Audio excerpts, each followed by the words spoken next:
Assalamualaikum warahmatullahi wabarakatuh. Welcome back to my channel. Selamat datang di Arif Channel. Kali ini kita akan membahas tentang laporan tindak pidana.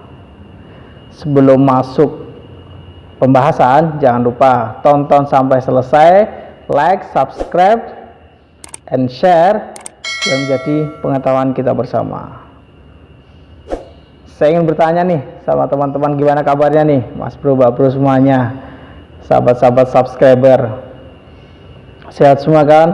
Alhamdulillah. Jadi ada pertanyaan nih dari teman-teman subscriber tentang laporan tindak pidana. Pertanyaannya seperti ini, Bang, kalau kita mau melaporkan tentang tindak pidana tetapi kita nggak punya bukti nih Bang tentang peristiwa tersebut, kira-kira bisa diproses nggak Bang? Ya, pertanyaan seperti itu. Kira-kira bagaimana hukumnya? Ada yang tahu? Jika ada yang tahu, kita bisa diskusi nih. Bisa tuliskan di kolom komentar, kita diskusi. Oke, kita bahas hukumnya. Yang pertama adalah kaitannya dengan laporan, itu diatur di dalam pasal 1 angka 24 di dalam Kitab Undang-Undang Hukum Pidana atau Undang-Undang Nomor 8 Tahun 81, bahwa yang kemudian disebut sebagai laporan adalah, ini bunyi tekstualnya, bunyi undang-undangnya. Laporan adalah pemberitahuan yang disampaikan oleh seseorang karena hak atau kewajibannya berdasarkan undang-undang kepada pejabat yang berwenang tentang telah atau sedang atau diduga akan terjadinya peristiwa pidana. Jadi di dalam bunyi undang-undangnya pun tentang laporan itu tidak mensyaratkan bahwa kemudian pelapor itu membawa barang bukti atau bahkan alat bukti, membawa bukti aja lah bahasanya, membawa bukti. Lalu pertanyaannya yang muncul itu, siapa yang harus membawa? Siapa yang kemudian harus mencari alat bukti tersebut? Siapa yang harus mencari bukti tersebut? Itu kan pertanyaannya. Jadi setelah kemudian kita melakukan laporan, harusnya seperti ini Mas Bro. Yang mencari bukti tersebut adalah penyidik. Tetapi perlu diingat, sebelum dilakukan penyidikan itu ada tindakan hukum yang harus dilalui, yaitu penyelidikan. Apa fungsi penyelidikan itu?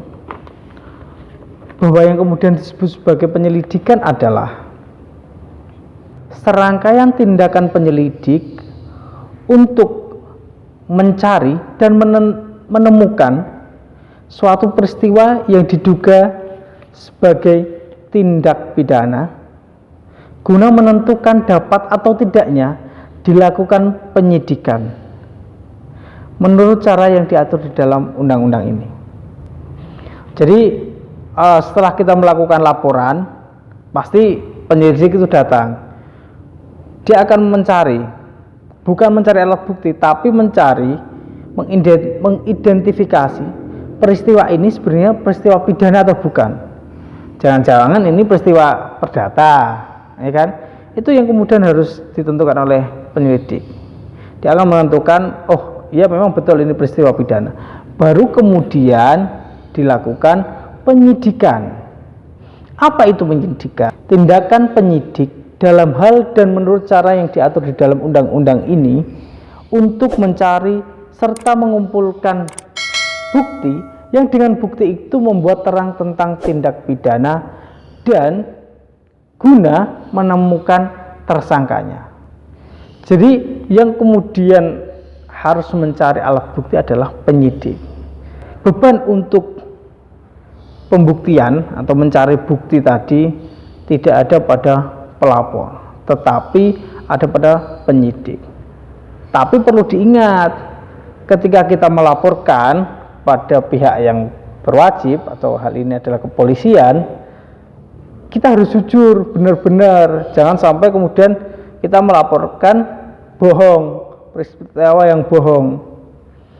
Kalau kemudian kita melakukan itu, hati-hati, kita bisa dikenakan pidana tentang laporan palsu. Beban untuk mencari bukti walaupun ada pada penyidik, tapi kita sebagai pelapor harus kemudian kooperatif. Kita juga harus membantu. Oh, keterangan dari ini seperti ini, keterangan ini dari ini seperti ini, untuk kemudian tindak pidana ini bisa terungkap. Jadi itu hukumnya Mas Bro, Mbak Bro semuanya. Jadi beban untuk membuktikan tindak pidana itu ada pada penyidik, ya kan. Bukti-bukti olah TKP nanti seperti apa, oh didatangi tempatnya, ditanya sekitar warga sekitar, oh misalkan melaporkan tentang, misalkan seperti ini Mas Bro, kita melaporkan misalkan kehilangan nih, sore-sore misalkan kambing kita masih, tapi kemudian kita bangun subuh, lihat ke kandang, kambing kita sudah hilang, kita laporkan, ya kan. Baru kemudian dicek dulu nih, benar nggak peristiwa pidana ini, ditanya kanan kiri, oh benar peristiwa pidana. Baru kemudian ditingkatkan penyidikan, mencari barang-barang bukti, mencari bukti-bukti, semuanya dikumpulkan untuk menentukan, oh ini tersangkanya. Jadi seperti itu Mas Bro, Mbak Bro semuanya. Jangan lupa like, subscribe, and share supaya menjadi pengetahuan kita bersama. Terima kasih. Wassalamualaikum warahmatullahi wabarakatuh.